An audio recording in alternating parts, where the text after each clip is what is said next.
Oh my god, they're dead! Who could have done such a heinous act? I bet it was that frog down by the swamp. I don't like that frog. He's got them shifty eyes. It was that convict Iron Jaw, that rapscallion. I bet it was that strange shadowy figure that likes to swing in the park on Thursday nights. I swear to you, it was my stuffed panda.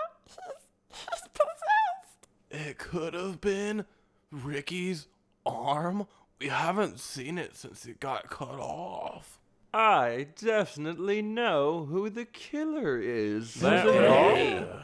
Blank is the killer.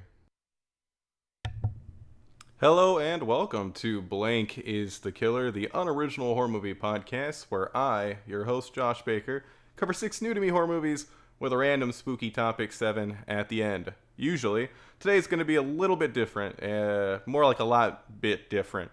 What we're going to do is a big old bracket of all the stuff I watched during Fantastic Fest, which was an 8-day long film festival here in Austin, Texas, that was at the Alamo Drafthouse South Lamar, which I think they renamed as like a PR stunt thing for the Parasite director, whose name I forget.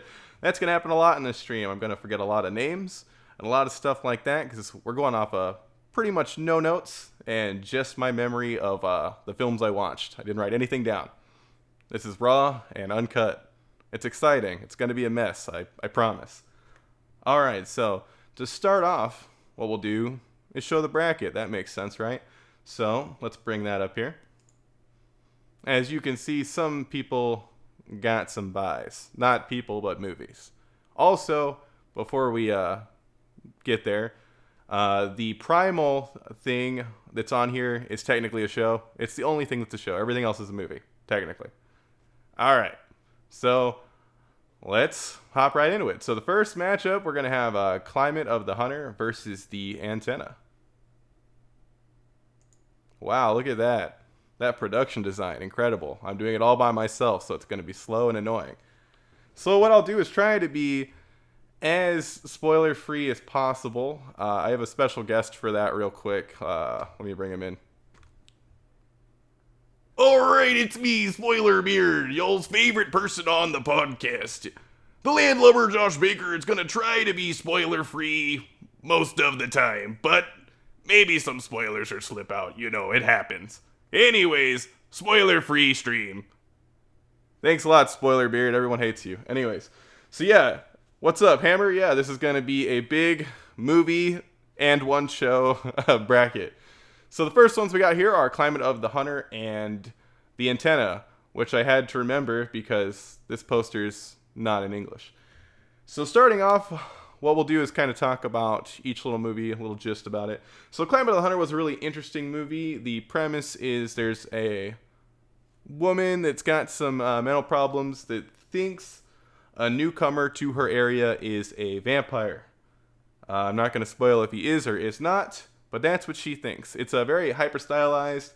It's got a lot of 70s feel. They used a lot of like zoom-ins on faces.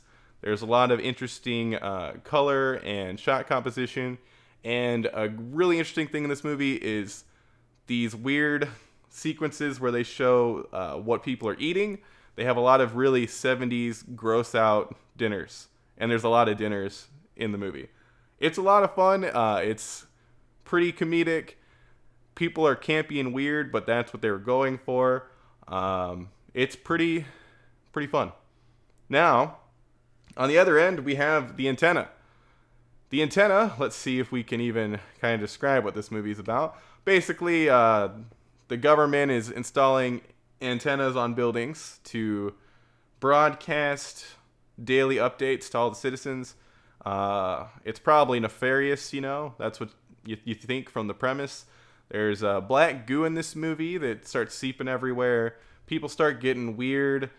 And is the antenna and the government interference bad? Is kind of what the whole thing is about. And the Antenna, let's just tear the Band-Aid off, was one of the worst movies I saw at Fantastic Fest. Definitely in the bottom 3. So This is going to be a pretty quick round because the antenna is obviously going to lose here. To try to say some positive things about it, it's interesting seeing into like another culture. This was a Turkish film. The use of the location that they had was great. There's some interesting stuff in the movie, but it's just not strung together too cohesively, and you lose interest pretty quickly. So the winner of this round is Climate of the Hunter. Now let's see how that works out. We gotta update the bracket and stuff. This is gonna be a little bumpy, but we'll get better at it as we do these rounds. So let's jump back to that. I'm gonna report the score here, which Climate of the Hunter is the winner. And they're gonna jump to the next round. So now what we're gonna do is the platform versus the pool. Let's get them into the ring. This one I'm kind of excited about. Both movies were very fun. So we got the platform versus the pool. There they are. The platform versus the pool. The P movies. All right. So we'll start with the platform. The platform is an interesting movie. I think it's going to be on Netflix soon if it's not already. So you should be able to check it out pretty soon. It's in Spanish. And the whole idea and premise of the platform is there's a platform of food that slowly descends layer by layer in a giant, we'll call it a prison. A giant like prison thing that's just a bunch of stories. So it starts off as this magnificent feast. Thanks for tuning in, Hammer. It starts off as this magnificent feast that is amazing, and it starts on like the top floor. People eat whatever they want, and then it continues going down. And like the further it goes down, the farther it goes down. The food gets all eaten up basically, and there's the whole thing about, well, what do the people on the bottom floor do? What can the people on the top floor do? How do the people on the floors even work? There's like 2 people on each floor, and they have to like live together for a month. It's a really interesting concept, and I liked it for the most part. I didn't really love where it went at the end, but overall it's a really interesting movie, and especially with that concept. It's kind of like Cube, which I definitely recommend checking out Cube. Now, on the other side, we have The Pool. So The Pool is a movie from Thailand about a man that gets trapped in a pool with a crocodile. That's the movie. You wouldn't think that much can happen in a pool, but man, a lot happens in the pool. This guy ends up going through a lot, and does he make it out? You gotta watch to find out. He gets stuck in there with a crocodile. There's other characters. Oh, thanks for the subscription. Subscription, Meow Kitty Cat. I'm so glad that stupid thing from A New Nightmare played. That's probably the best part of that movie when that kid screams. It's hilarious. So where are we? The pool, man trapped with a crocodile. For the most part, the crocodile looks... I don't want to say for the most part. I want to say sometimes the crocodile looks great, and sometimes it's like really bad CGI. The director did say that they used a real crocodile. And I think he also said that it bit the actor, but I don't know if he was kidding or not. I couldn't tell. I think it bit the actor. So this is a tough matchup. Both movies are really fun. But if we're going for sheer entertainment value and as a whole, because the platform kind of veers off at the end, the pool has to take this one. So let's go back to the bracket. We're giving it to the pool. And the pool is the winner. The next one here is going to be Blood Machines versus 4x4. So let's get them in the ring here. There's a lot of stuff that goes into that. A lot of production value behind the scenes that you're not seeing. Like so much. So we got Blood Machines versus 4x4. We'll start off with Blood Machines. Blood Machines is... I want to say they called it a prequel to a music video that was done for Carpenter Brute. I believe that's how you pronounce it. Carpenter Brute's Turbo Killer. If you want to get a taste of what this might be, I highly recommend going and watching the video for Carpenter Brute's Turbo Killer. That's amazing. It's great. It's short and cohesive and amazing. And so now they made Blood Machines, which is it's not a feature-length movie, but I think it's around 60 minutes. And it's basically more of the same. Now, the problem with that is you try to have a story and people actually like acting, and that doesn't work. It can work, but in Blood Machines, it just doesn't really work. Now, what does work are the visuals. There's a bunch of cool visuals in this. We wouldn't call it a movie. We'll call it a movie. We'll just call it Blood Machines, the movie. It's got a bunch of really cool visuals, a bunch of cool designs. There's stuff that is definitely worth seeing in this movie. I believe it's coming to Shudder real soon, if you want to check that out. So that's what Blood Machines is. It's basically a weird space movie where women might be spaceships, that kind of thing. Fun anecdote is at the Q&A for this, there was a really drunk lady on wine that kept asking obnoxious questions that no one appreciated. But, if you've been drinking a lot of wine and you're at a festival, probably don't ask a question in the Q&A. That's all I'm saying there. Now, Blood Machines is up against 4x4, which is a movie about a man getting trapped in a 4x4. It's from Argentina, I believe, and I think I'm going to give it right here the award for the best song in any movie I saw at Fantastic Fest, which is called Ruta 666, or I guess 666, and it's about rappers banging ladies in a car, and it's like called that, but the chorus is about basically banging in El Coche. It's amazing. Look that up. It's a great song. Now, the movie itself, it's interesting.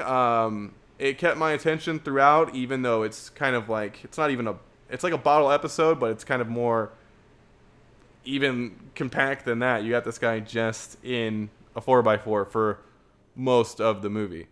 Does he deserve to be trapped in the 4x4? Probably. He's a thief. He was trying to steal stuff, But it gets into some other territory with the captor and his ideals and stuff like that. It was a very entertaining movie. Now this is a tough round, but is a more cohesive full movie that has the better parts. I think we have to give this to 4x4. Let's update that here. So 4x4 is going to get the win. Next up, we have the True Adventures of Wolf Boy. I didn't do this on purpose. These are random seeds. The True Adventures of Wolf Boy versus Butt Boy. Isn't that fun? All right, so let's get that up here. So we got Butt Boy on that side. We got True Adventures of Wolf Boy. Do I have a picture for you? I do. I was worried that I might not. So let's grab that. True Adventures of Wolf Boy versus Butt Boy. Let's try to make that a little more professional, and we're jumping into it here. All right, these movies didn't have posters. So we'll start with the True Adventures of Wolf Boy. The premise is there's a boy that has a lot of hair all over his body. You might have seen pictures of that before. It is like a real, I don't know if it's a disease. It's probably just a condition. So he's covered in hair, and he's trying to come to terms with it because, kids can be cruel. That's kind of the thing there. This movie also has, let's see if I can get his name right, John Turturro, I believe. The guy that played Jesus in The Big Lebowski.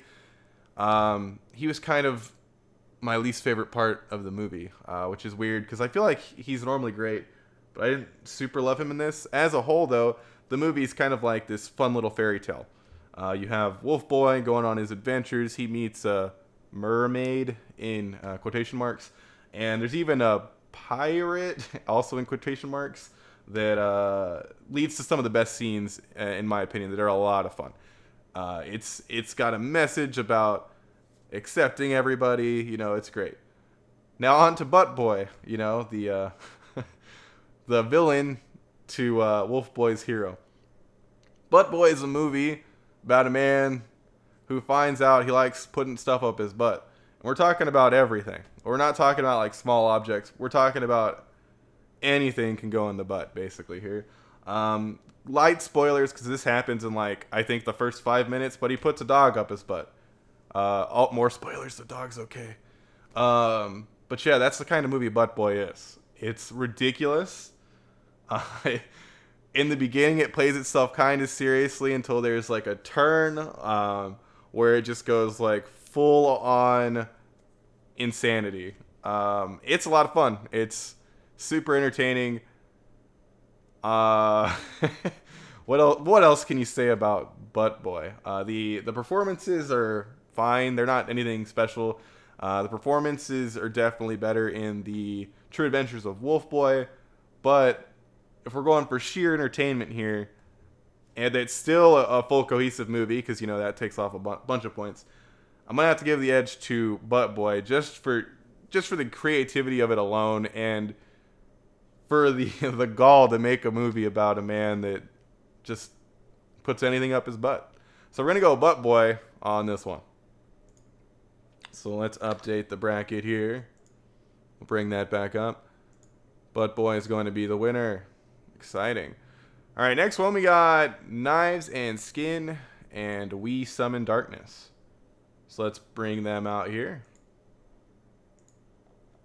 We got We Summon Darkness on the right, and we got Knives and Skin on the left. All right, that looks beautiful. So let's show it to you. All right, so Knives and Skin was kind of falsely advertised. It was kind of advertised as a musical something. I don't even think they were trying to make you think it was a slasher 100%, but come on, the name is Knives and Skin. So you're thinking there's going to be probably some slasher elements, right? Spoilers, no one is even stabbed, I'm pretty sure. I might be misremembering something there. There might be like one stabbing, but like there's barely any knives. And I don't even think there's that much skin. I don't know. There's the title is weird. I don't know why that's the title of the movie. And it's not a musical.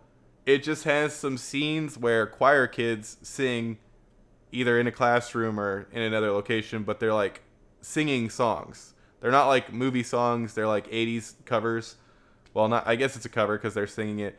But yeah, if you're not tired of hearing a bunch of 80s songs done in like a melancholy manner, you'll love that part of this movie, I guess. But I'm tired of it. Hey, what's up, Killjoy? Yeah, you probably have heard of like none of these. A lot of them were premiering at this festival or like had their second viewing. I missed a lot of the bigger ones because I knew that I'd be able to see them in theaters. But yeah, Knives and Skin, I did not love it, and pretty much the first thing that came out of the director's mouth was, "If you don't like it, you didn't get it." And that's like a big pet peeve of mine. Is like, well, if you got to come out defending your movie with "you didn't get it," like that's not a defense. Like you can't just throw that card and be like, "I'm good." So Knives and Skin, I didn't hate it. It did have some interesting stuff. It had some really cool characters. Something that was supposed to be a big part of the film was female friendship. And it had a lot of really cool girl characters that didn't really seem like they were friends. And some of them didn't even really get any fleshing out or screen time at all. So it was a little strange there. You'd think the movie that's all about female friendships would have in-depth female friendships. On the other end, we got We Summon the Darkness, which I had heard about a long time ago, but I had forgotten about. I just heard there was going to be this weird Johnny Knoxville horror movie. And I didn't even remember he was in the movie until he popped up like a little while through. The premise of this movie is some girls go to a heavy metal concert and then cult stuff happens. I don't want to spoil too much of it because I think that's part of the fun. It's kind of obvious. If you've seen these types of movies, you're going to know right off the bat, oh, that's what's going to go down. But it's still a lot of fun. I really liked the performances from the two main girls on the poster there, the two sized up ones. I'm forgetting names, and that's too far for me to read, and they're probably not even in the right order. Maybe they are. Maybe. But they were really great. They knew what movie they were in. They were really campy and hilarious, and I liked them a ton. Some of the other characters in the movie didn't realize what they were making, and that was kind of a problem. The gore in the movie is pretty solid. There's some real just funny moments in the movie, and I liked it a lot. I liked it a lot more than Knives and Skin, and this is like one of the easier rounds for me. It's definitely going to We Summon the Darkness. In the future, I'll probably try to do this again with more movies that people have heard of, because it'll be a little bit more fun from a viewer standpoint, probably. But I had to cover all these in some fashion, so I decided to do this. It's the first time doing this kind of live stream, so we'll see how it goes. It'll definitely get tighter in the future. So the next one is Patrick versus Random Acts of Violence. Let's get them up here. Random Acts of Violence isn't going to have a poster, so we're going to have its first image released, which is not going to sell you on the movie at all. I don't know why they released it. And we got Patrick, which does have a poster. All right, let's get that up here. So Patrick is basically a movie about a man named Patrick who is part of a nudist colony that is coming to terms with the death of his dad, and that one of his hammers is missing. One of his hammers is missing. I was about to say his favorite hammer, but I think he loved all of his hammers equally. One just happened to be missing. And does he find that hammer? Who knows? You got to watch the movie to find out. But yeah, it's a nudist colony. There's lots of nudity, which some people in the theater thought was hilarious, but it's not played as funny. It's more of just the scene.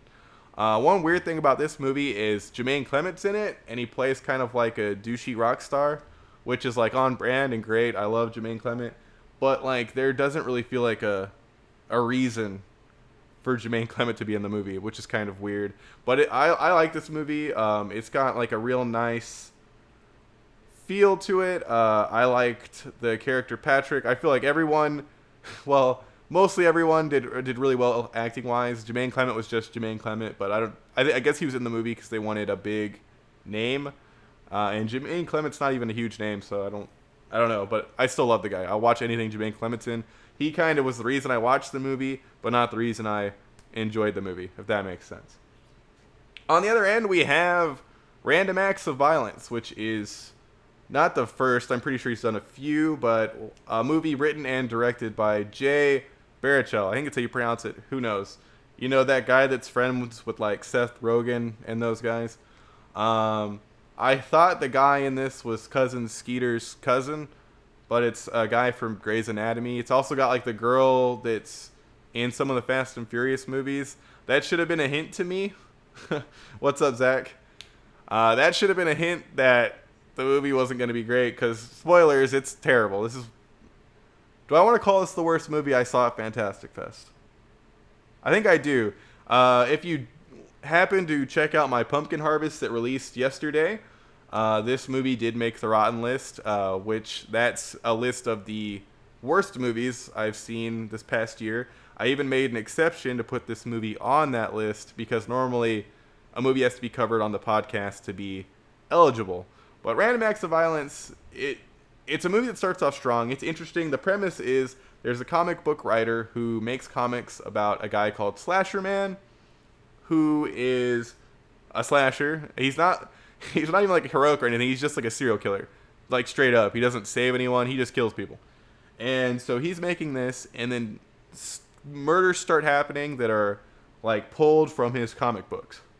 So there's like this whole interesting idea of the author of these comics and his struggle with coming to terms with someone basically taking his work and then doing actual murders. And it's like, well, is he responsible? Should people be held for their own actions? You know, all this stuff. There's this really interesting commentary for like 10 minutes. And then the movie just turns into neon-soaked garbage. I will say this, there is a lot of really well-executed practical gore. Definite kudos to the special effects team, but everything else in this movie it's trash. Jay Baruchel didn't even show up to the festival. He like recorded a video in, I think he was in Portugal or something. He's like, I'm getting married and I'm rich. I'm not even there. So you got to see him show off his wealth before watching his crap movie. So the winner is definitely Patrick in this round. It's not even close. This one was a blowout. How are we doing on time here? Okay, we're doing okay. We're doing okay. So the next one, we got Saint Maud versus Night Has Come. So you might have heard a little bit about Saint Maud. It's currently being championed as kind of A24's next big thing. And is it? Well, we'll get there in a second. Let me get these up. Oh, I did not make this smaller. 1 second, everybody. I should have. This is so unprofessional of me. Wow. I can't believe this. Let me fix this real quick. I thought I had already scaled all these so they'd fit nicely. But A Night Has Come had avoided that scaling. Anyways, it's not even going to be a great picture, so you're not going to be impressed by this one. These didn't have any posters, so we got these images here. We got Saint Maud and Night Has Come. So, Saint Maud is at A24's new big horror movie. It's good. Is it like a Hereditary or a Midsummer or any of the other movies? I didn't like that one. What was that one called? Where they're all worried about a virus. It Comes at Night. I didn't like that movie, but I can respect it. Is Saint Maud the next big thing? Nah, probably not. One misconception I've been seeing is if A24 has something to do with the movie, it's automatically good. I was in the theater and this movie was being presented by the programmer who chose it, and they're like, "It's A24. That's a seal of approval. You know that's a good movie," and that's not correct. A24 distributed a movie called Slice, which made the Rotten list last year on my Pumpkin Harvest, which is one of the worst movies I've ever seen. So I don't ever blindly look at that and be like, well, if A24 is on there, it's good. Thanks for the follow, Zach. So we got Saint Maud. The premise is there's... what is the premise of Saint Maud without spoiling anything? There's a religious girl who's taking care of a woman, and weird stuff starts happening, and the religious girl feels like she's personally touched by God and spoken to by God. That's the loosest premise I can give without spoiling things. Now, a lot of this movie I really did like. It's amazingly shot. The acting is pretty solid. I didn't love the main actor as much as some other people did, but it is still a very well-crafted movie.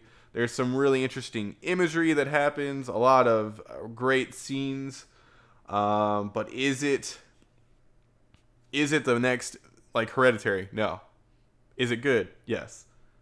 On the other hand, we have Night Has Come, which I didn't really know what this is going to be going in, but what Night Has Come is basically an entire movie made out of archival footage from Belgium, which is a really interesting idea to make a movie. I have to admit that. So it was nice seeing all this old archival footage from Belgium, but they tried to string it all together to basically make a plot about a virus that gets rid of people's memories. Now, that didn't really work.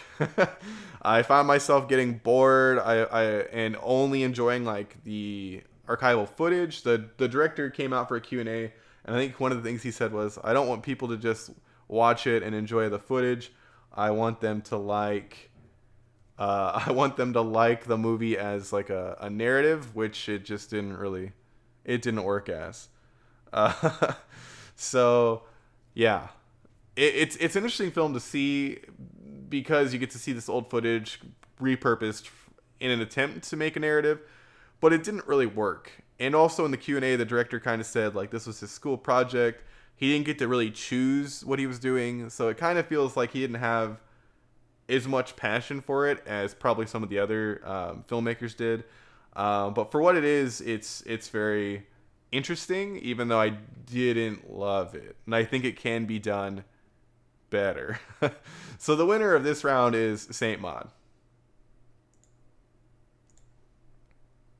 Oh, we're almost done with the beginning rounds. So let's put Saint Maud up here. So next one, we have Wrinkles the Clown and Cosmic Candy. Let's get them into the beautiful ring that I created.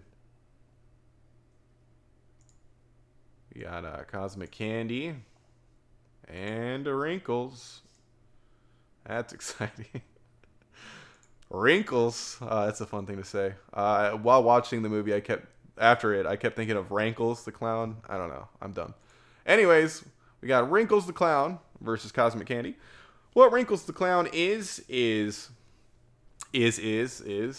movie that's a documentary. A documentary about the man who is Wrinkles, who is allegedly a clown parents could hire to scare their children, to make them behave. Is that really the case? Watch the documentary. It's actually a lot of fun. There's some things I didn't love in the documentary, like they do some reenactments, and I just hate reenactments. Especially there, you could probably do reenactments if you go like full on cheese camp, but they kind of had like a serious tone to their reenactments, and I didn't love that. I'm gonna spoil some things because I need to get this story out. So the documentary is gonna start with somebody, and eventually the documentary is gonna tell you that this anonymous guy is Wrinkles the Clown. And so you're not supposed to know who it is. No one's supposed to know. He doesn't want anyone to know. So we were sitting in the theater. We were in the seats right next to the reserved seats. And there was this guy by us. And he was a chill dude. You could tell he wasn't there just for like the festival. He was there because he was part of the movie or something. At one point, just in case he ends up listening, at one point, so I can single him out, at one point he lost his phone, and myself and Kat helped him find it. So Wrinkles, if you're listening, we know that was you. This guy, as soon as the movie's about to end, bolts out of the theater, just runs out, and then not 2 minutes later, Wrinkles the Clown randomly shows up. It was that guy. I know who you are, Wrinkles. I think I could pick you out of a lineup, maybe. I'm not gonna tell anyone. We're not gonna tell anyone. Your secret's safe with us. Don't come mess with us. Yeah, as you can see, he's a really creepy looking clown. So the whole thing is about this Wrinkles the Clown and the idea of parents calling a number, the millions of voicemails he'd get, kids interacting with it is kind of like an internet, I don't want to say meme, but meme, kind of like just a thing for kids to do, to mess with too. On the other end, we have Cosmic Candy, which is a movie from, oh damn, do I remember? Somewhere in Europe. I don't remember exactly where this was from. I want to say, let me check something real quick.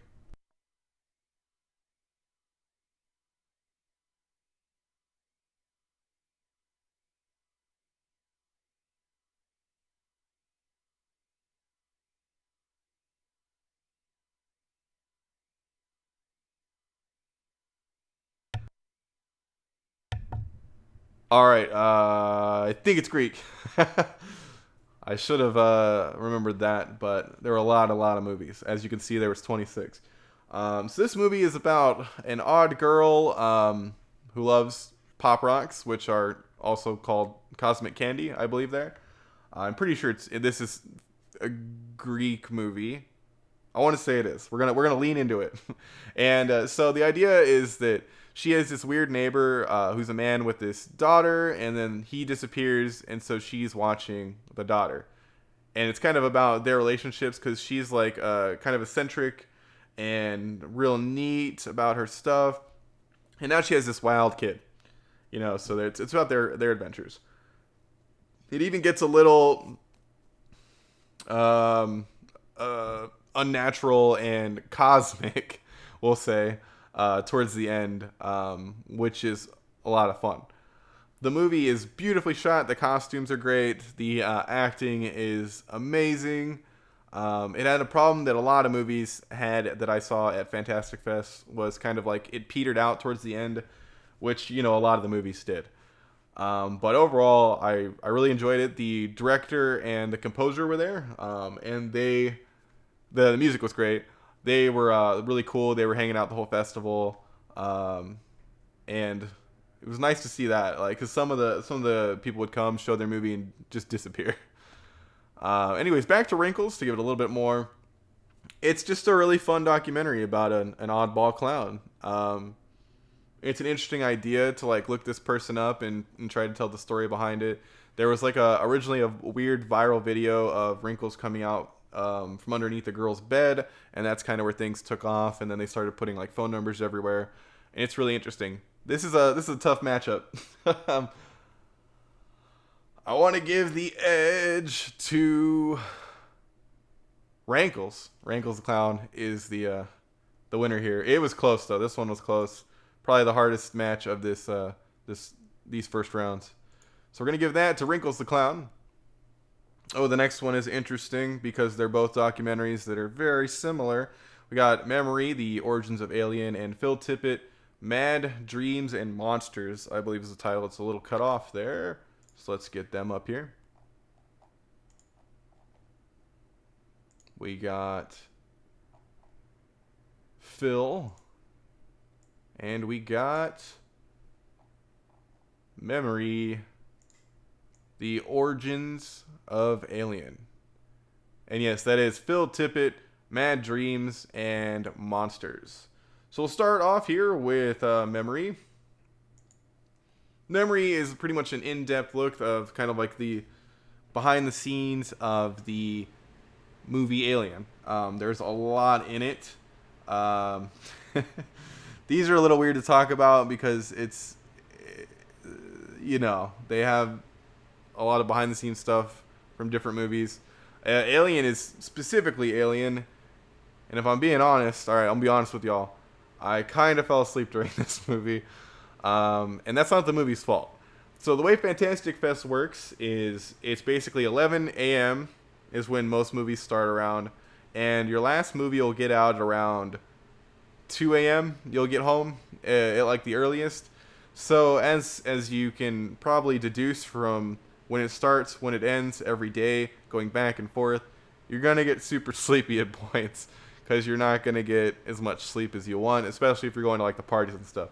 So there are a few movies where like I'd nod off for like a couple minutes, and I thought I had seen pretty much all of Memory, but then Kat would tell me, remember that part in the documentary where they said Sigourney Weaver's character Ripley was so fleshed out because the character was written as genderless. So since it wasn't written as a lady character, it ended up being one of the most prominent and interesting lady characters. And I'm like, I don't remember that at all. I guess I nodded off. But I still really liked Memory. There was a lot of cool stuff in it. If you're a fan of Alien, definitely check it out. Now, on the other side, we got Phil Tippett, Mad Dreams, and Monsters. So this is about Phil Tippett, a man that worked on a ton of movies. He did, early on, like a lot of stop motion work. He did stuff for, I'm trying to think of what his big break was, I believe Star Wars was the first one. So he did a lot of work on Star Wars. Did a lot of work with like the cantina scene. He's one of the guys behind like the holographic chessboard. And so this documentary is really interesting because it kind of goes through his filmography, but it also talks about like the shift in Hollywood from stop motion to computer animated effects and him kind of adapting with that. Because like he started with like Star Wars and then RoboCop, which was still heavily stop motion. Then Jurassic Park came around where CGI started to show its head. And so then he had to adapt to that changing culture of effects. And he also worked on Starship Troopers.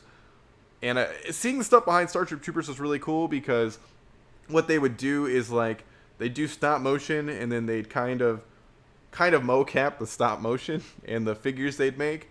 And that's one of the reasons why the effects in Super Troopers are still incredible, just because of the way they worked on it. So I kind of rambled on about these. It's kind of weird to talk about two documentaries fighting, but I am giving the edge here to Phil Tippett because of just it's more broad in what it shows you, and I really liked seeing someone actually adapting as visual effects changed. It's super interesting. I highly recommend both of these. I don't want to say one more than the other, but someone has to win, so Phil Tippett is winning this one.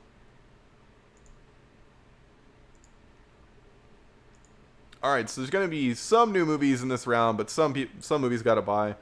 I did a little bit of finagling just to make sure that movies that are big heavy hitters were given buys. Well, not all of them, but some of them, just so there weren't blowouts round one. So we got First Love and Climate of the Hunter. So let's get First Love up here for the first time, and we're going to get Climate of the Hunter back up. So First Love, while I get this up, is the newest, well, at the time it was the newest, I don't know, the man makes a million movies. It's the newest movie from Takashi Miike. He made so many movies that I don't even want to try to talk about him. I think he has over 100 directorial credits, which is insane. Surprisingly, I don't think I've seen that many movies from him. I've seen Ichi the Killer, and I'm embarrassed to say that might be it. Been meaning to watch Visitor Q, but haven't gotten to that yet. He's got a million movies, though, so I've probably seen others, and I just haven't realized it.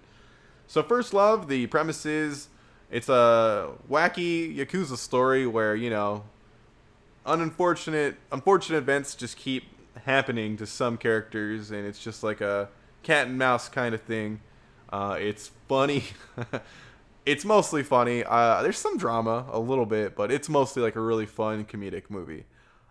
It's expertly crafted, laugh out loud moments, amazing characters. It's one of the standouts of the festival by far. Now back to Climate of the Hunter, which we did talk about a little bit. In these rounds, what I'll do is try to boil it down to reasons why a movie should win. And why should Climate of the Hunter beat First Love? Well, it's got that small indie spirit, that heart. Let me see if I can remember this guy's name. Mickey Reece was the director of this movie, and you know, he's an up-and-comer. He's made a lot of shorts and a couple features. It's a beautiful film, but it doesn't got a chance against First Love. First Love is just so frantic, hilarious, so many fun characters. There's just so much going on in First Love that it easily takes this round. So, yeah. Oh, we skipped a round one, so we'll have to go back to that here. But First Love's gonna win here. Don't know how I messed that up, but we're going back to the first rounds again to do VFW versus Dogs Don't Wear Pants. How I forgot about how I didn't realize I hadn't talked about Dogs Don't Wear Pants. I don't know, because that movie is amazing, and we're gonna get to that right here. But of course, you know me, I totally beefed the scaling of that. So let me scale that real quick here. I think this is what we were doing.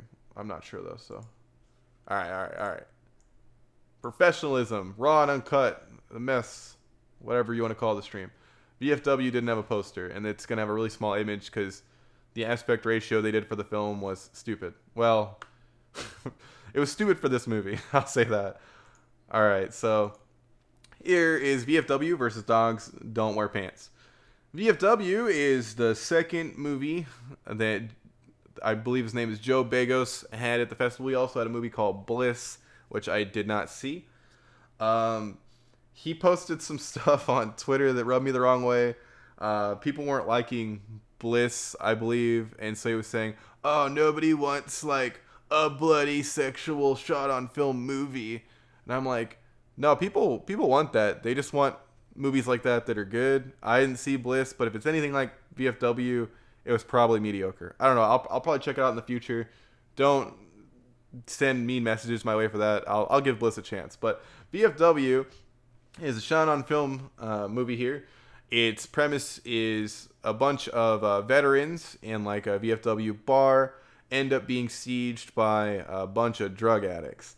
If you look at some premises, they'll say it's veterans versus mutant punks. There are 0 mutant punks in this movie. I don't know why people are saying that. It's just people drugged out of their minds. They're not like crazy strong or have more arms or anything. So it's just druggies, not mutant punks. Now, a big pull for this movie is that it brings back a bunch of older actors together to be in this action-packed movie with a lot of fun practical gore. Personally, I don't really know any of those actors, I'll admit. Shoot me. I don't know them, so I don't care that they're in it, really. One thing about movies, I feel personally, is if you go to see a movie and a reason that you didn't like the movie is that you didn't know the actors, that doesn't make any sense. Like, so if someone told me, oh, you didn't love VFW, but these actors are in it, it's like, why do I need to know who the actors are to love it? That's kind of dumb to me.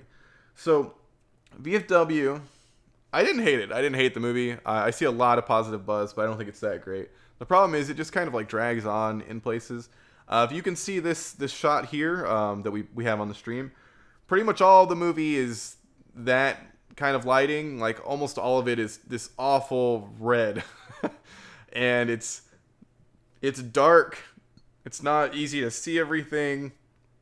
Maybe the director would try to be like, that's a stylistic choice, but I think it was just because it was poorly lit, if we're being honest.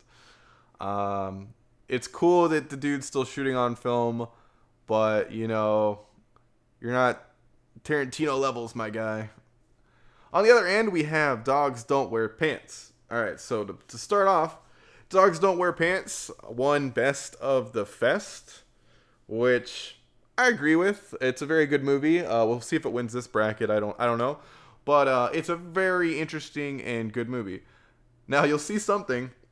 I just complained about the red lights on the left, right? But look at the red lights on this poster, which is like a shot from the movie. Look at how well she's lit with the red light also being there. That's perfect for what I was saying about VFW. You see, the lighting in this movie is done correctly, where you can still use those colors, but you use them in a way where everything else is lit correctly so you can see what's going on and it looks amazing. The movie is about a man who loses his wife. That's kind of a spoiler, but it happens in like the first 5 minutes. And he goes with his daughter and she's getting her tongue pierced. And while that's happening, he runs into a dominatrix. So then things just start to get real BDSM-y. It's a real interesting idea, for sure. I don't know how many BDSM movies there are where it's a mistress as the dominant one. There might be a bunch of crap exploitation ones, but I mean like movies that are actually not like exploitation B movies. Dogs Don't Wear Pants is great.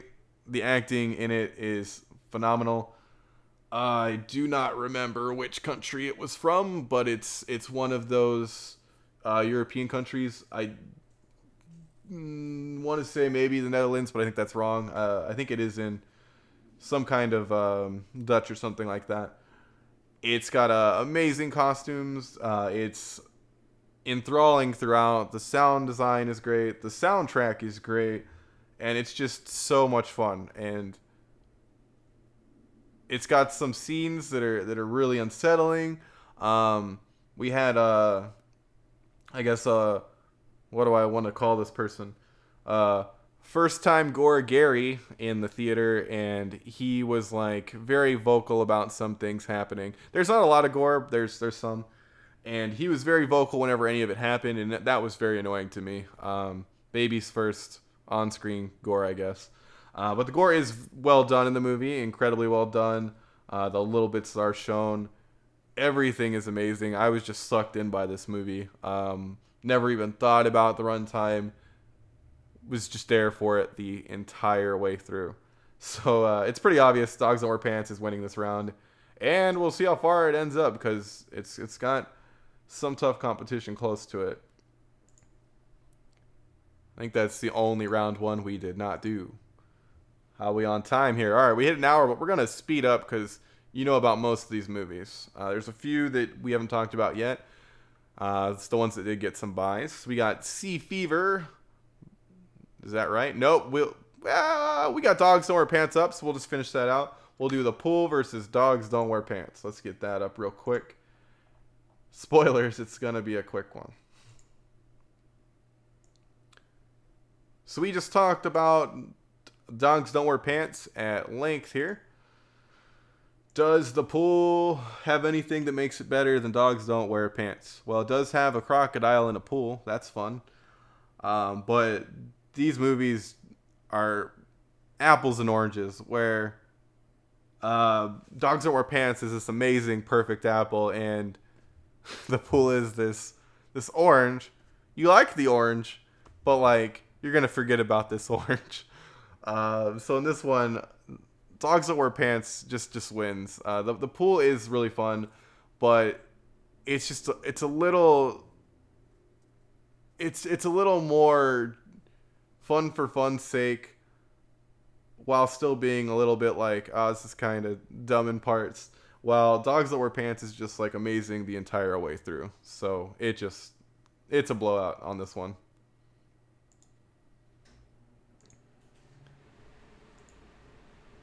All right, so next one we got Sea Fever versus 4x4. And we've already talked about 4x4, but we haven't talked about Sea Fever yet. So let's pull them up here. Sea Fever is a movie about a weird encounter with some underwater creature that is spreading a strange virus.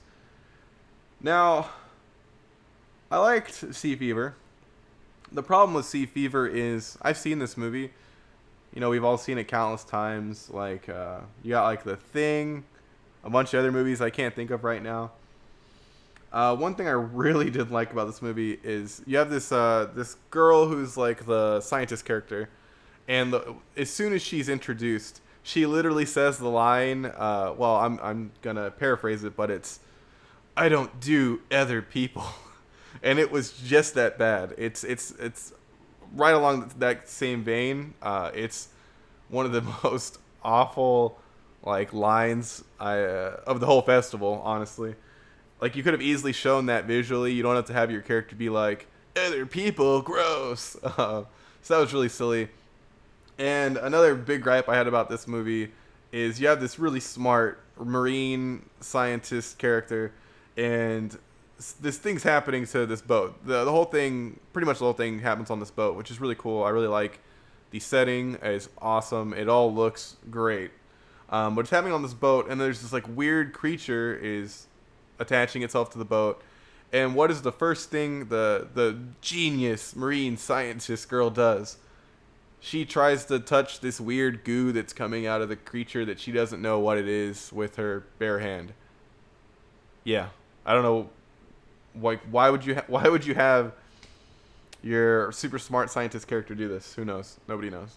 It's super silly, but otherwise the movie is really fun. I really like the setting of the boat. The acting throughout is very, very good. There's some interesting gore throughout the movie. There's some inconsistencies here and there. There's some things that'll make you groan. You'll be like, "Oh, why are you guys doing this? Like, come on, what are you doing?" But overall, Sea Fever is interesting. There's a guy that looks like Oscar Isaac in it that's not Oscar Isaac. I thought he was, but nope. A big part of the movie is that the scientist girl is a redhead. And allegedly, I don't know if this is true, but a redhead coming on like any sort of, I guess, fishing vessel is bad luck. And this movie doesn't really dispel that, you know. Now, on the other hand, we have 4x4. 4x4 is a very interesting concept. Man trapped in a 4x4. He's getting tortured by the captor. He's trying to find a way to survive. Yeah, we're gonna go 4x4 here. We've already talked about 4x4 in the beginning. It's a little weird now that we're getting into this part, but 4x4 is gonna win this round. we were talking about one movie more than the other because we've kind of already talked about the other. But we'll speed up things since we're getting down to the thick of it here.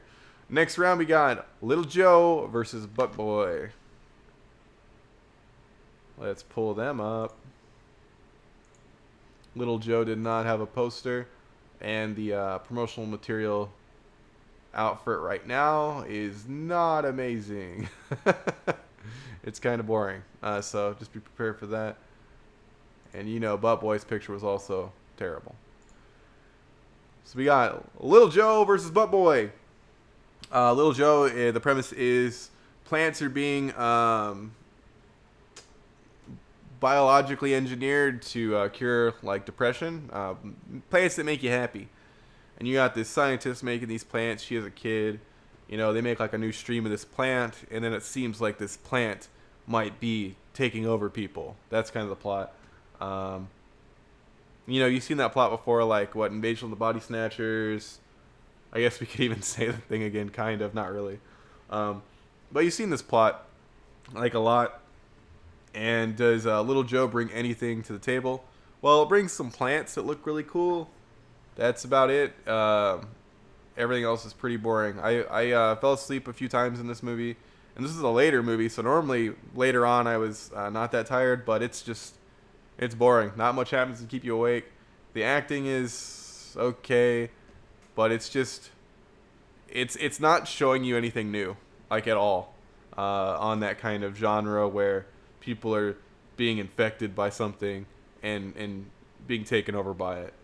So spoilers, Butt Boy wins this. We already talked about Butt Boy, but Butt Boy, compared to Little Joe, Butt Boy is just so much more creative, so much more unique, and it doesn't take itself too seriously. I think Little Joe should have either gotten way more serious or way more campy, and it's just in this weird middle ground that doesn't work. But Butt Boy just goes off the rails. We got a man sucking things up his butt. It's great. So Butt Boy wins here. Little Joe was one of the lower end movies that I saw during Fantastic Fest. So let's go update that real quick. All right. We're getting into some interesting stuff here now. We got Guns Akimbo versus We Summon the Darkness. There's the bracket we just updated. I didn't switch to it. We got Guns Akimbo versus We Summon the Darkness.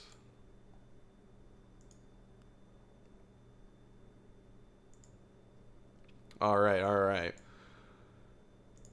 So what is Guns Akimbo? You heard of a movie called Deathgasm? Deathgasm is an amazing movie about basically metalheads and them dealing with people starting to be possessed by demons after they play an ancient evil song. It's from New Zealand. It's hilarious. It's amazing. Watch Deathgasm. It's great. Now, this is that same director who did Deathgasm. This is his follow-up to Deathgasm. His name, I believe, is Jason Leigh Howden. I don't know if it's Leigh or Lee, but I'm here for anything he's making now. Guns Akimbo, here's the premise. The premise is Harry Potter has 2 pistols surgically implanted into his hands so that all he can do is shoot the pistols. Like, even his pointer fingers are like screwed into the triggers. So he's got to do everything with gun arms. It's a ridiculous movie. Samara Weaving's in it. I'm really starting to love Samara Weaving. The first thing I saw her in was The Babysitter on Netflix, which is a lot of fun. It's not perfect, but it's a really fun movie. The next thing I saw her in was Ready or Not. Same kind of thing. Really fun movie. I really liked Ready or Not as well. And she just turns it up to 11 in Guns Akimbo. She plays kind of like a trash kid. I don't know what to call him. And the premise is, to give a little more of the premise, there's this thing called Schism where basically people illegally on the dark web kind of thing, not even the dark web, it's kind of easy to find, this thing called Schism where people fight to the death. And Daniel Radcliffe gets himself stuck into this fight to the death thing against Samara Weaving's character, Nyx, who is a lot better at the killing and loves the killing. It's a really fun movie. I think my biggest gripe is at one point in the movie, Cypress Hill is pronounced Cypress Hill, which maybe they just pronounce it differently in New Zealand because a New Zealand actor does say it. The manager from Fly the Conchords is in the movie and he says it. Another small gripe is I would have liked to see more practical blood, but Guns Akimbo is frantic. It's fun. It's just showcased in such a unique and just enjoyable way. It's so fresh in like its presentation. I really, really loved Guns Akimbo. Now back on We Summon Darkness. If everyone in We Summon Darkness was campy and over the top, like the two girls on the poster that aren't the small one, if they were all that campy and great, the movie would maybe have a chance against Guns Akimbo. It is a really fun movie. I do like a lot of the jokes and humor in We Summon the Darkness. It's just not anywhere near as funny and action-packed as Guns Akimbo. So Guns Akimbo is winning there.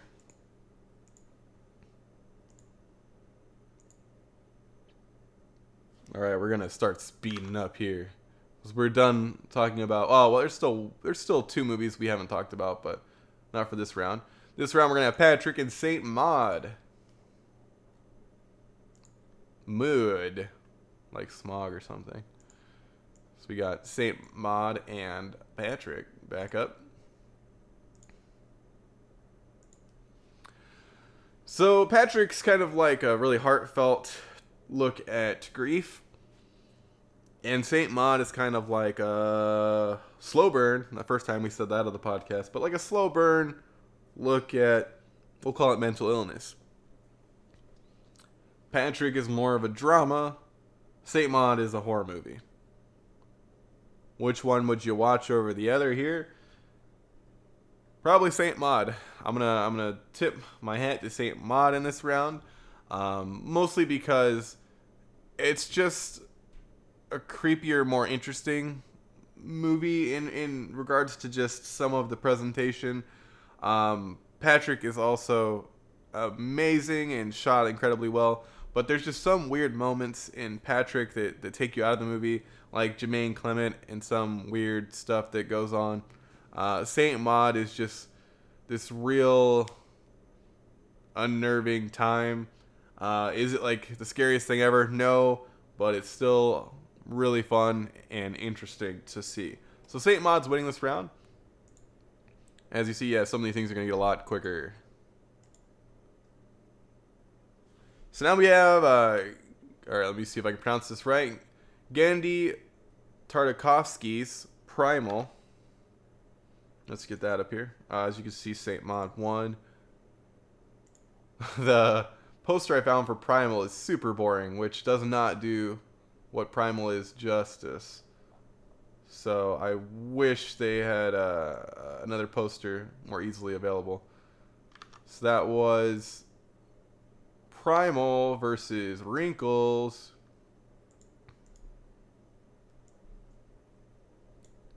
All right. 1 second here.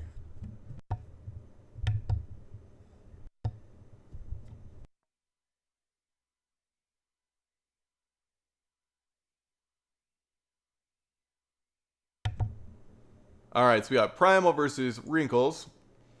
Primal is the new show from Genndy TARTAKOVSKY. Like I said that right. He is behind a lot of stuff like Dexter's Lab, Powerpuff Girls, lots of stuff back in the day. He did a lot of the cartoon art and all that. So this is a story of a Tyrannosaurus Rex and a caveman coming together, trauma bonding, if you will, to become buds and their adventures. And it's a show. It's not actually a movie. It's coming to Adult Swim soon. It's so much fun. This is so cool to see in a theater. We got to see, I believe we saw 4 episodes. I think someone said 5, but I think it was just 4. And so each episode is like a little snippet of the caveman and the T-Rex hanging out, coming to terms, working together, figuring things out. That's kind of the vibe of the show, the whole premise of the show. And Tartakovsky's, just his designs and everything are fantastic. I think we've mostly all grown up watching shows he's had a part in, and they're all great. It's great to see this kind of animated show coming out. It's got like violence, action, laughs. It's a perfect balance of everything you'd want to see. It's even got like really dramatic moments, sad moments. The designs for all the creatures that pop up are just fantastic. As it progressed from like the first episode to like the fourth one we saw, the designs started to get a little crazy in a great way. Like there's some creatures that are just so cool to see. I can't wait to watch more episodes. I want to see zanier designs, more like fantastical designs, because it starts off as pretty much like, you know, like your dinosaurs, your mammoths stuff, snakes, and then it starts just getting weird.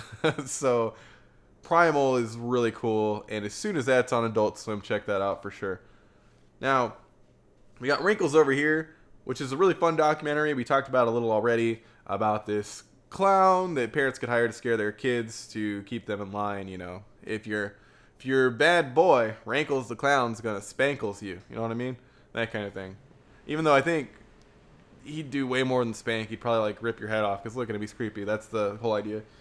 But Wrinkles just, it's nowhere near as just beautiful and amazing and passionate as Primal is. Primal wins. Like this round's just like a wash basically, because Primal should have just won forever ago. That's kind of, I did see this a little for some of the things. Not everything was 100% random. And yeah, Primal won that. So we got Primal moving on. And next we got Worm and Phil Tippett, Mad Dreams and Monsters. Let's bring them up here.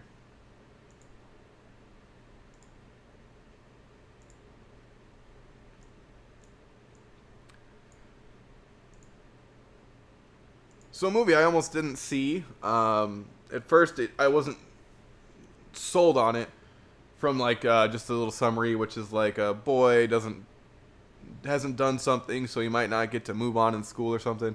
The summary was garbage, whatever it was, the little snippet. The movie is about this kid named Worm. Yeah, his parents named him Worm. It's a strange name, but they'll explain it if you see it. And it's about him and this weird world. It's just this really strange world. The world building is great. Basically, part of the world is that you have this collar, as you could probably see on that image there if you are watching the stream. He's got this collar that will pop off after he has his first kind of, I don't want to say sexual encounter, because I think they can even pop off from just like kissing or whatever.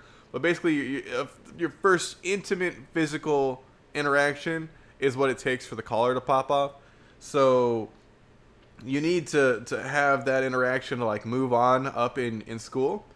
And so that's part of like the thing where you're supposed to be normal and have the relationships, and then like a little later on, like things change, and like other kids have bracelets where they're not supposed to have sex too soon or too late. And it's just this whole interesting weird world that's just so fun, and the world building's great.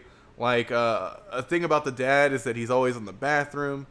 A thing about the mom is that she's just always on this hike, and you're like, what is going on? And it's just such an interesting, quirky, weird world. The design is great of pretty much everything. He lives with his uncle who always makes nachos for dinner.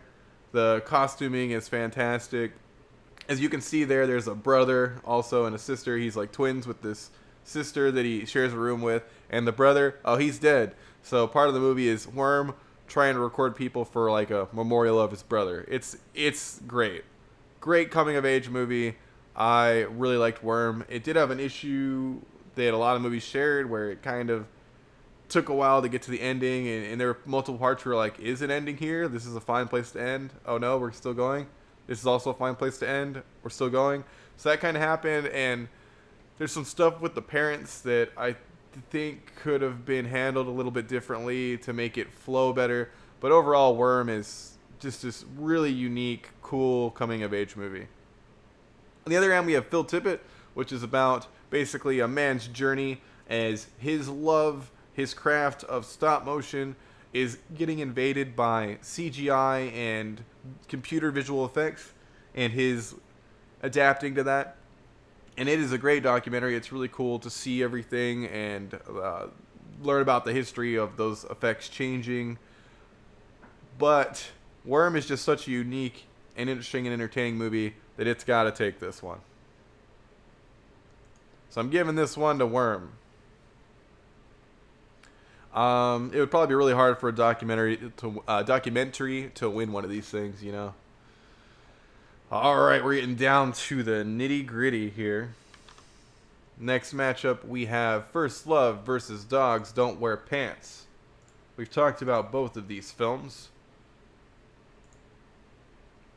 Let's bring First Love and Dogs Don't Wear Pants onto the stage. Where are you, First Love? Stop hiding, coward. All right, so we got First Love and Dogs Don't Wear Pants. Two very different movies. You got one, the kind of comedy, Yakuza, wacky, zany story. And then you got the one that's kind of the comedy, drama, BDSM, zany story. They're both kind of comedic and zany, even though Dogs Don't Wear Pants definitely does have a lot more emotion in it, a lot more drama in it. This is a tough one.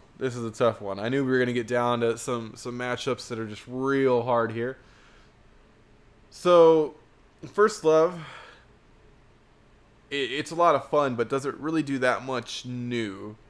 We have kind of this weird cat and mouse movie about the Yakuza, which, you know, it's a lot of fun, and it's a great movie. It's a lot of fun. Did I mention it's a lot of fun?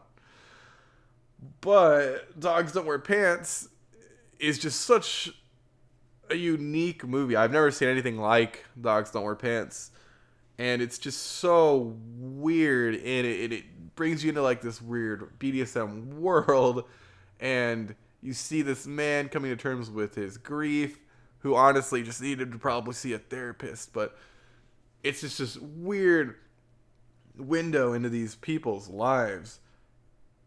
And it's funny. It's not only like dramatic, it's also very funny.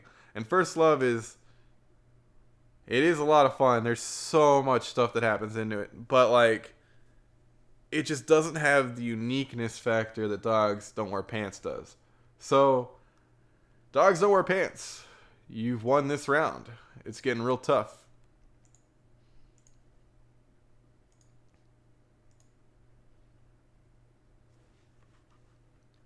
Oh man, we got some underdogs up in here now that I'm looking at things. Some people got some easy pass up the bracket. So next we got 4x4 versus Butt Boy. 4x4, the movie where the man gets trapped in the 4x4. And Butt Boy, the movie where the man puts things up his butt.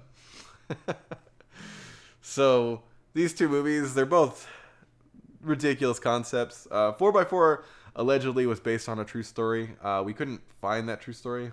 Kat and I looked for it, and I think Kat might have found it, but it was like in Spanish, and it was like real vague about what happened. And Butt Boy also based on a very true story. It's actually a documentary. No, that's, jokes. Man. Let's talk about entertainment value. Entertainment value, 4x4, you get to see this man have to like deal with being trapped in a 4x4. But he doesn't put anything up his butt. Like, no things are put up the butt in a 4x4. And in Butt Boy, multiple things are put up the butt. So yeah, Butt Boy wins. Wow, that was easy. Wow, Butt Boy, all you had to do was be you.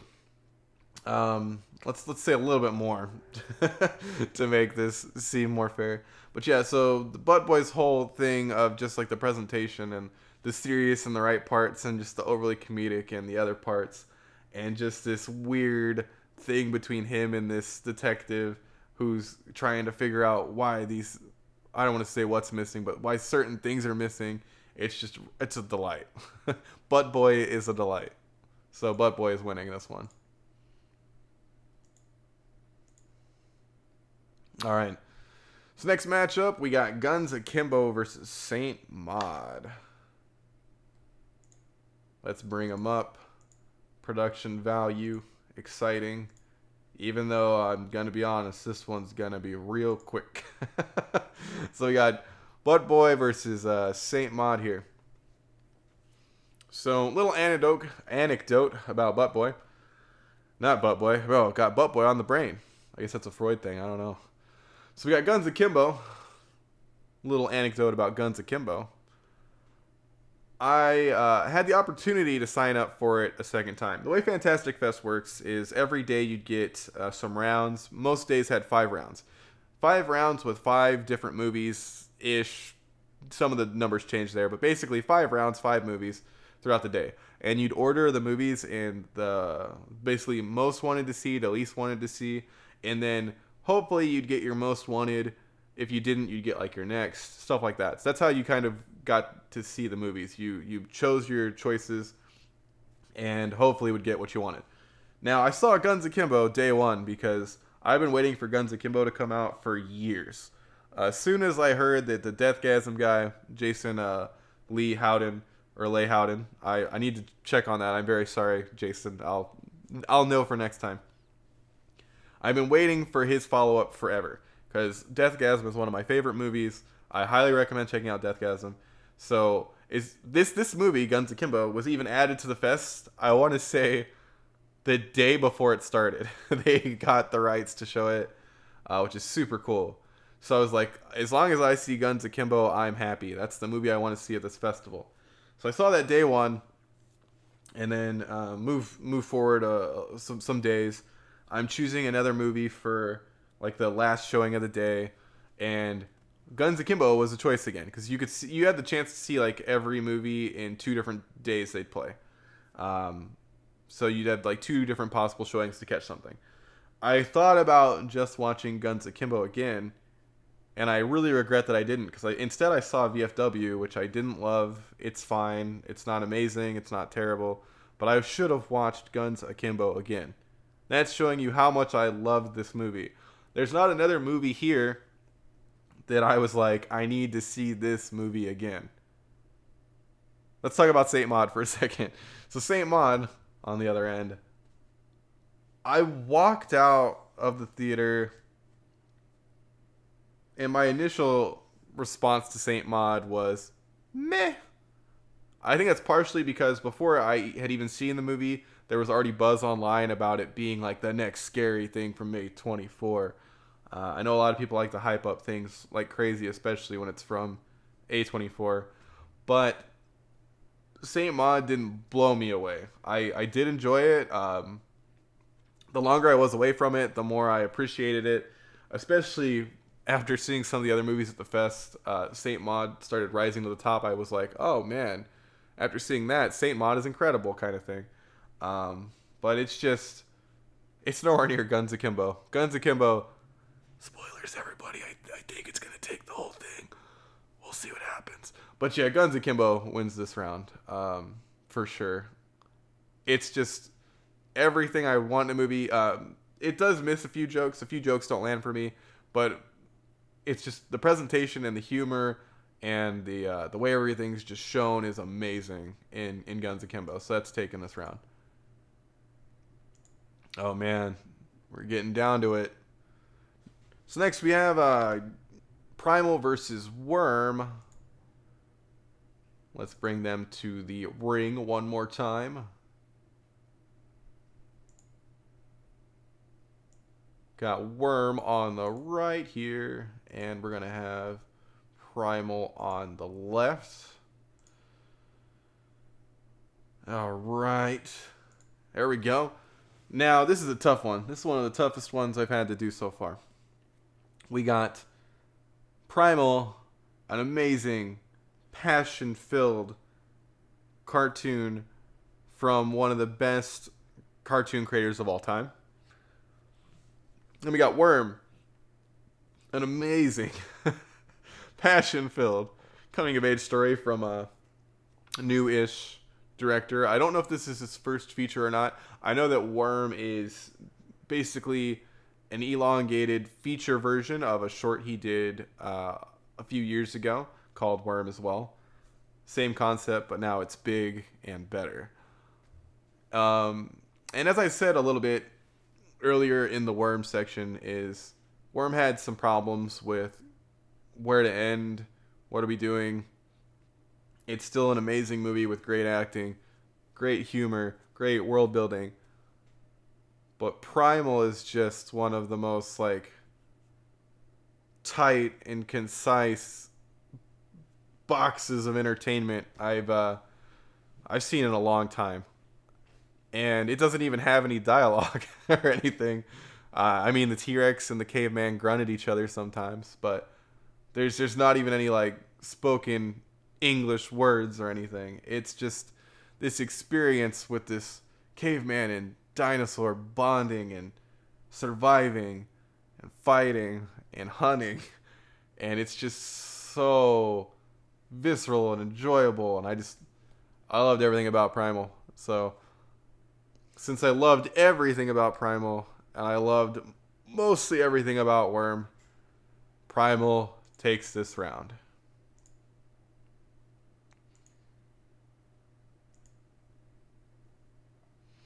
All right, we're almost done here, folks. In one of our semi-final rounds, we have Dogs Don't Wear Pants versus Butt Boy. I'm going to be honest here, folks. I did not see Butt Boy getting to the semifinals, if we're being honest. But it's here. Butt Boy, the underdog. The underdog that does not wear pants, if you will. How did you get here, Butt Boy? Oh, that's right. You put things up your butt. Now, with that kind of introduction, does Butt Boy have a chance at beating Dogs Don't Wear Pants? No. Okay, well, yeah, we'll be straight up. No, it doesn't. Butt Boy is a very fun movie, but the craftsmanship and just the overall quality of the movie can't even touch Dogs Don't Wear Pants. Dogs Don't Wear Pants is just... it's a masterclass in filmmaking. It's amazing. It's beautiful. It's funny. It's heartbreaking. Butt Boy is a man putting things up his butt. That's not going to save it in this round. It needs a little more in this round. So, Dogs Don't Wear Pants is just such a beautiful, amazing film. And I hope that it's easy to see for people in the future. I'm not really sure what the distribution plan and schedule is for this movie here, Dogs Don't Wear Pants. But you should definitely see it. You should also see Butt Boy just because it's fun and ridiculous. There's a man putting things up his butt. But Dogs Don't Wear Pants is just easily winning this round.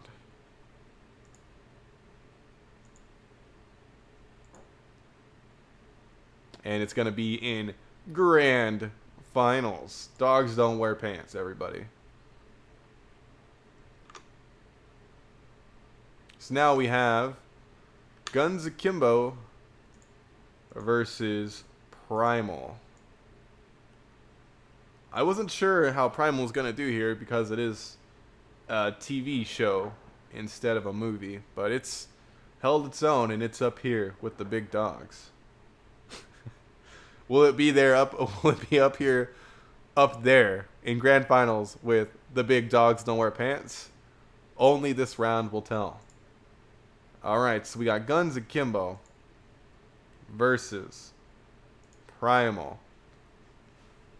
So as I've said a little earlier on in the show, I wanted to see Guns Akimbo so bad a second time, and I regret not doing so.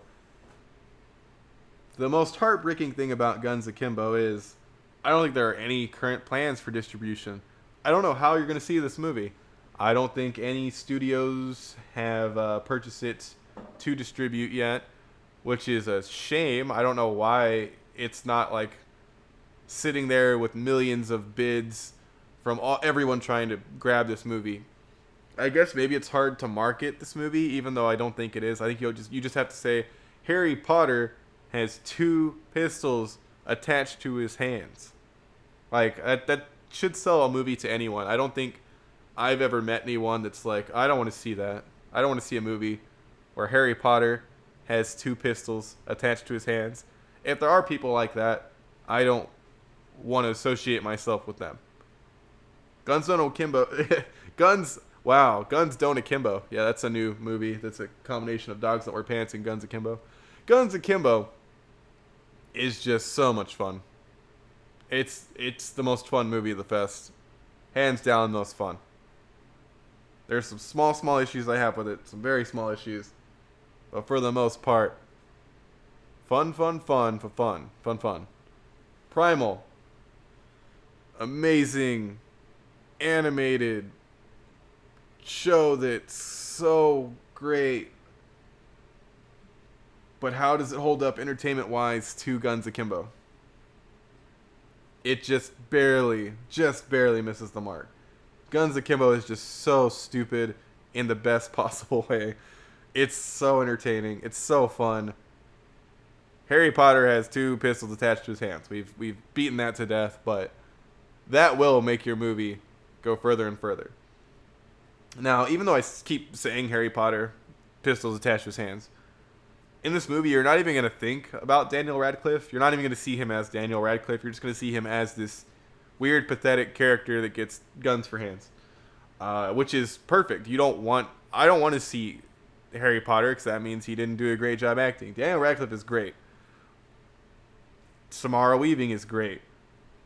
Milo Cawthorn, who I really love, he's in Deathgasm, Power Rangers, RPM. I think that was the subtitle there. He's in the movie. He does okay. I don't know why he doesn't do his New Zealand accent. I wish he did. But he does like an American accent, and it is okay, but I love my New Zealand Milo. So, Guns Akimbo wins this one. It's just so much fun. It's super unique. I do love Primal, but you know, the idea of a caveman and a T-Rex teaming up. Well, teaming up is kind of weird, but you've seen prehistoric stories such as this, I believe. Guns Akimbo, we're being honest. It's not the most unique story ever. It kind of turns into you gotta kill this person battle royale style, kind of, but not really. But it's just so much fun. All right, grand finals, everybody. Everybody get hype. Grand finals. We got Dogs Don't Wear Pants versus Guns Akimbo. Let's get them up for the final thing here. Now, we got the final match. The biggest bowl of movie Fantastic Fest bowl movie thing. We got Dogs Don't Wear Pants versus Guns Akimbo. Now, uniqueness. Probably giving the edge to Dogs Don't Wear Pants just for the weirdness of the whole BDSM angle.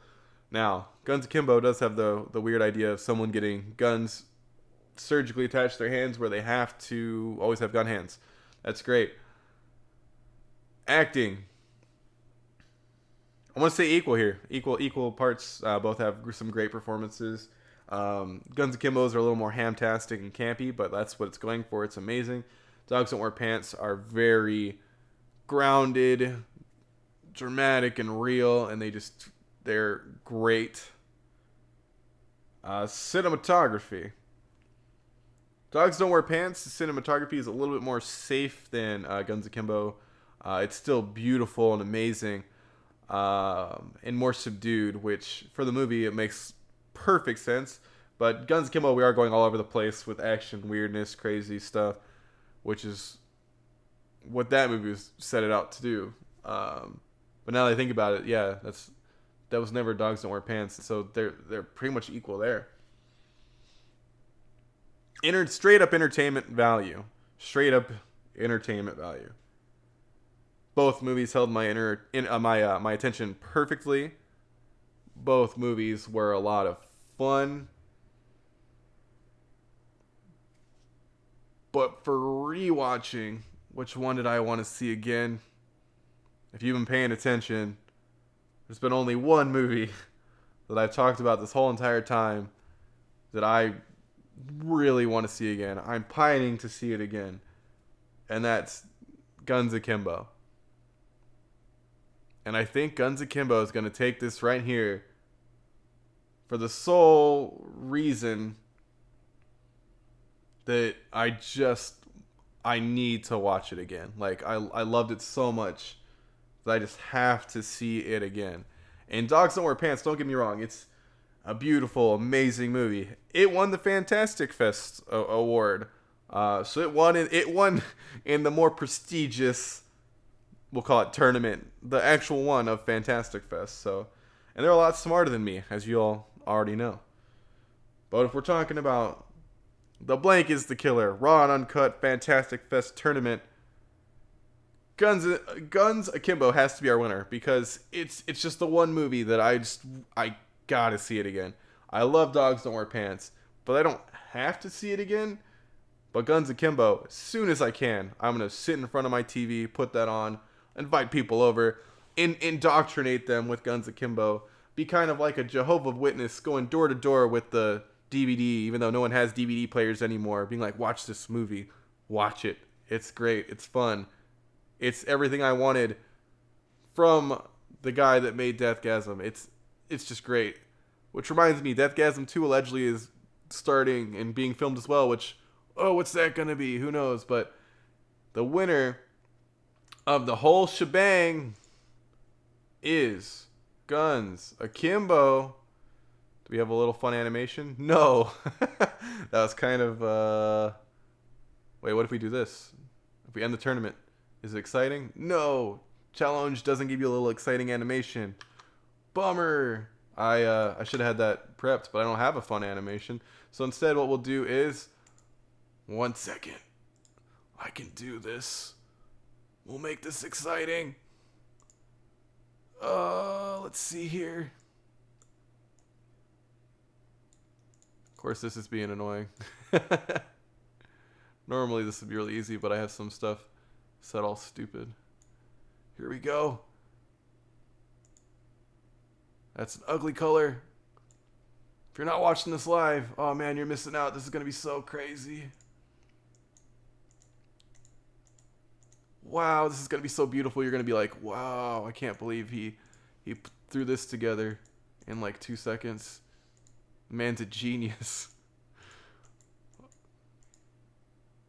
Let's see here. What is happening?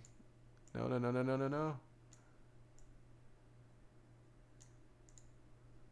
I don't know what's going on, but we're almost done.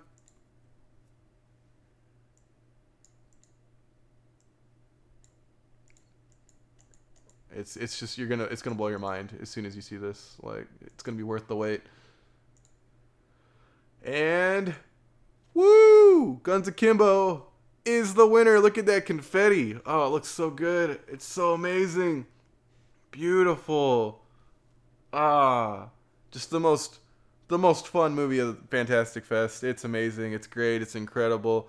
I really hope it gets distribution soon so you can all see it. Since there's not a way to see it right now, what you can do right now is go watch Deathgasm. It's a lovely metal demon possession gore comedy movie, hilarious. New Zealand, love the place, love their movies, and Guns Akimbo is just the top dog here.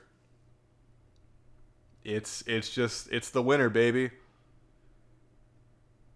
And so that's gonna do it for the first ever Blank is the Killer Raw and Uncut live stream Fantastic Fest edition. Thank you for tuning into the stream. I know it was probably a little rocky and weird. It's the first time I'm doing this kind of thing. It was a little bit of a mess. I'm running everything. I didn't even know what was really going to happen. I normally have very thought out notes and a script for these episodes. So I did what I could with my brain, which is an okay amount of things, but you know, sometimes I forget things. Sometimes I say dumb things. Thank you for tuning into this live stream. Now, we're going to go back to our normal format soon, so don't freak out if you're like, wow, this live stream was the dumbest thing he's ever done. I really hope this doesn't become a regular thing. It's not going to be a regular thing, but I might do another similar thing in the future. We might just make it a yearly thing for Fantastic Fest, because this has been a lot of fun. There is going to be a normal episode out on, I believe, October 20th is going to be that next Sunday. If you missed this live or the earlier part and you're just tuning in now, this is going to be released as a podcast on October 6th. The VOD will be uploaded to YouTube at that time as well. Thanks to Sticker Fridge for hosting the podcast on their website. It allows you to listen to it. I normally close out the stream by saying something fun. But all I'm going to say is thank you so much for watching the 55th episode of Blank is the Killer, which was the first ever Blank is the Killer uncut, raw, live stream, Fantastic Fest extravaganza. And catch the normal episode on October 20th. It'll be the 56th one. Haven't really planned what I'm going to see yet, but there's a lot of stuff to catch up on because Fantastic Fest happened and a lot of other horror movies were released during that were normal stuff, like Netflix things, Hulu things, movie things, lots and lots of stuff. If you do like what you hear from me, if you did enjoy this crazy live stream, I would definitely appreciate a rating on iTunes. I know that rating things on iTunes is super annoying and not the easiest thing to do because, you know, iTunes kind of sucks. Not kind of, does suck. But if you happen to have like an iPhone with a podcast app, I'd be ecstatic if you just open that podcast app, search for Blank is the Killer, left a review, left a star rating. I would just be smiling big, if you know what I mean. I'd have a big smile on my face. Anyways, that's going to do it for the first ever live stream. Thank you so much for tuning in, and have a great rest of your night.